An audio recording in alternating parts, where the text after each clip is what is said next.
Monsieur Olivier Fessa pour une durée de 10 minutes pour le groupe UDR. Monsieur Fessa, vous avez la parole.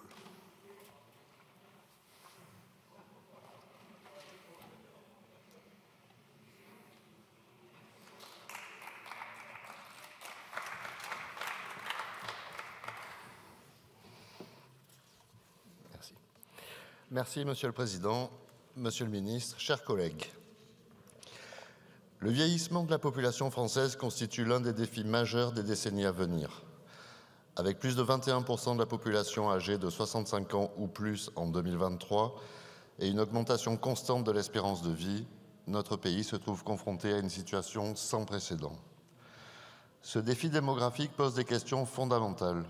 Comment garantir un accompagnement digne des aînés tout en assurant la viabilité des financements publics et en répondant aux attentes des générations futures. Ce défi sera peut-être le défi du siècle. Il doit être traité avec humanité, mais les choix nécessaires qui auraient dû être faits ne l'ont pas été. Le vieillissement en France est porté par deux dynamiques, l'allongement de l'espérance de vie et la diminution de la natalité. D'ici 2030, les premières générations du baby-boom, nées après 1945, atteindront 85 ans. À cette date, pour la première fois, les plus de 65 ans seront plus nombreux que les moins de 20 ans, un basculement historique. À l'horizon 2050, on comptera 7,2 millions de personnes âgées entre 75 et 85 ans et 4 millions de plus de 85 ans, soit une augmentation de plus de 60% en 30 ans. Ces chiffres traduisent un bouleversement politique majeur.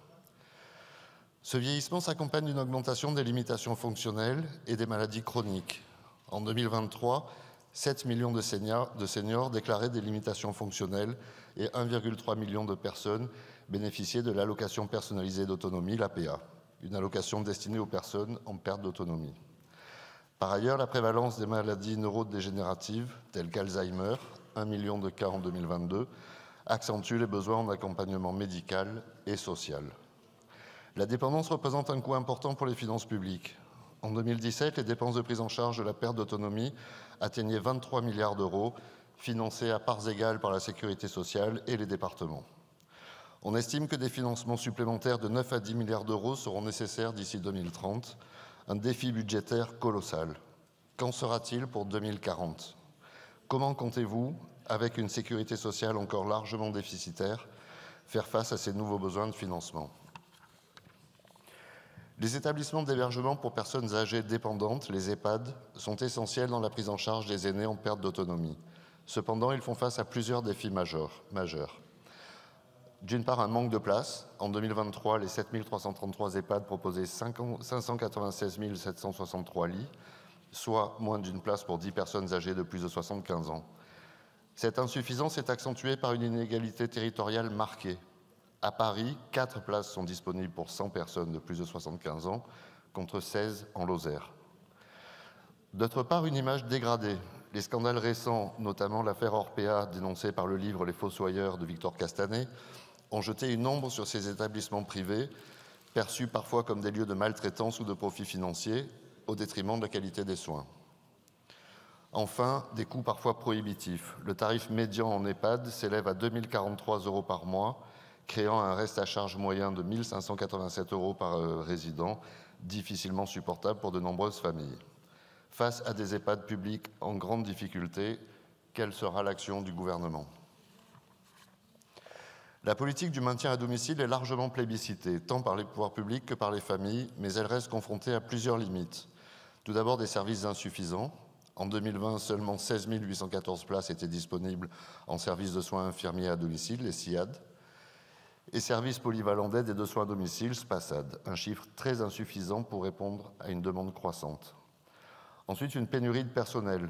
Le secteur du grand âge connaît une crise des vocations. D'ici 2030, 245 000 postes devront être pourvus, dont 166 000 aides-soignants, un défi aggravé par les conditions de travail difficiles et les rémunérations généralement faibles.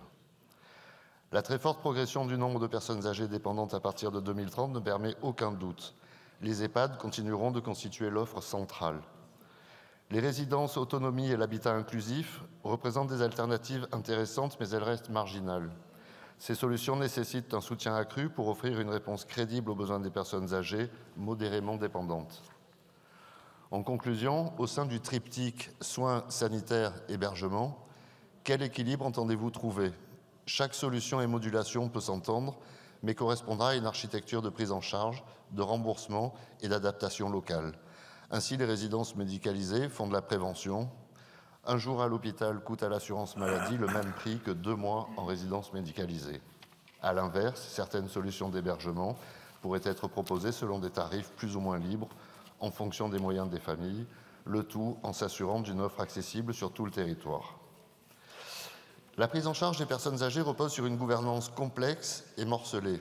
Il y a les départements qui gèrent l'APA et financent les services d'aide à domicile. Pour sa part, l'État qui finance les soins en établissement via la sécurité sociale. Et enfin, les communes responsables du logement, des transports et des infrastructures sociales. Elles se trouvent en première ligne face aux enjeux du vieillissement. Cette fragmentation engendre des incohérences dans la prise en charge, notamment dans les réponses territoriales aux besoins des aînés. Les disparités territoriales sont criantes, tant en termes de services que d'équipements. Les régions rurales et les petites communes, souvent mieux équipées en EHPAD publics, peinent à attirer des professionnels, tandis que les zones urbaines, confrontées à un coût élevé du foncier, attirent plutôt les EHPAD commerciaux aux tarifs plus élevés. Une meilleure coordination entre les échelons locaux, communes, départements et l'État est indispensable pour harmoniser les réponses. Quel échelon, selon vous, devrait être pilote? Par exemple, les communes pourraient, en tant que responsables du PLU, s'occuper de trouver le foncier et de l'attribution d'une délégation de service public avec le maire ou un adjoint au conseil d'administration. Le département, déjà autorité pilote pour les questions sanitaires et sociales, pourrait être chargé de la gestion financière de la partie soins de dépendance, aujourd'hui aux mains des ARS, mais l'expérimentation pilote en cours étendue par le PLFSS pour 2025 est en train de prouver qu'un autre système est possible. Enfin, pour la question de l'hébergement, plus de liberté pourrait être envisageable. Le vieillissement a mis en lumière une crise systémique dans les métiers du grand âge. Les aides-soignants, accompagnants éducatifs et sociaux subissent des conditions de travail éprouvantes, marquées par des rythmes intensifs et une forte sinistralité. Le taux de pauvreté parmi ces professionnels atteint 17,5%, soit presque 3 fois plus que la moyenne nationale des salariés. Les départs massifs de professionnels aggravent la situation. En 2022, 9% des EHPAD avaient des postes d'aide-soignants vacants depuis plus de 6 mois. Les rapports successifs, qu'il s'agisse de la Cour des comptes ou des enquêtes parlementaires, dénoncent un encadrement insuffisant dans les EHPAD et les services d'aide à domicile. En 2018, on estimait que chaque résident d'EHPAD bénéficiait de moins d'1 heure d'accompagnement direct par jour, une situation jugée indigne d'un pays développé. Qu'en est-il de la qualité du suivi par un médecin traitant ou par les kinésithérapeutes qui peuvent parfois être tentés de ne se tourner que vers les établissements les plus rémunérateurs pour eux, avec parfois une qualité de suivi à désirer? Quelle tarification leur apporter? Tarif libre, tarif global? Les financements actuels ne permettent pas de répondre pleinement à la demande, ce qui soulève la question de la soutenabilité du modèle social français. Sans réforme d'envergure, les inégalités entre territoires et générations risquent de s'aggraver. La crainte de conflits intergénérationnels pourrait fragiliser davantage la cohésion sociale. En conclusion, dans le cadre de la 5e branche qu'il faut financer, il faut naturellement favoriser le maintien à domicile, renforcer et développer le rôle des résidences médicalisées, tel que proposé dans le rapport de la commission d'enquête sur la pandémie. Et enfin, établir pour l'État une stratégie cohérente d'implantation. Je vous remercie. Merci. La parole est à Madame Marine Hamlet pour le groupe